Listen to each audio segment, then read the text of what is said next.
From getting married, starting a family, buying a house, or even losing a loved one, life is all about change, both expected and unexpected. Luckily, there's a way to plan ahead and preserve the things that matter most. Here's how to create a last will and testament in Wisconsin. What is a last will and testament? It's a legal document that gives you final say on what happens to your possessions after you pass away. You get to decide who benefits from your real estate, bank accounts, personal property, and other assets. These recipients are called beneficiaries.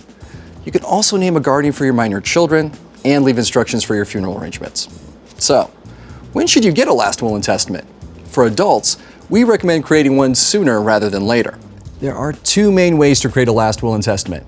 You can work with an attorney or use an online will service. Remember, wills have different requirements based on state law, so you'll want to make sure that yours is legally valid in your state. LegalZoom makes creating your last will and testament simple with options for DIYers or extra help with attorney assistance. First, we'll ask you some questions, like who you'd like to settle your affairs and care for your minor children. We'll also ask you to name your beneficiaries and choose what assets or possessions you'd like to pass on to them. Next, we'll use that information to create your will. You can review your documents with an attorney or on your own. Once you're satisfied with your will, you'll need to sign the document in accordance with your state's laws. But don't worry, you can continue to make updates to your will as your life evolves. Now that you know how to get started with your last will and testament, let's talk about some other legal documents you might hear about.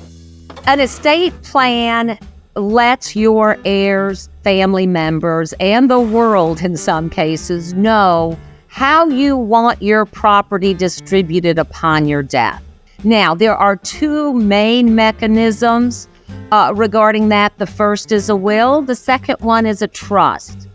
A will is a document that says, when I die, this is where I want my property to go. The advantage to a will is it's inexpensive up front. The other option is a trust. With a trust, the expense and hassle is more on the front end, but you can do away with the need for probate. When you're ready to get started, we're here to help every step of the way. Visit us at LegalZoom and start your last will and testament in just 15 minutes.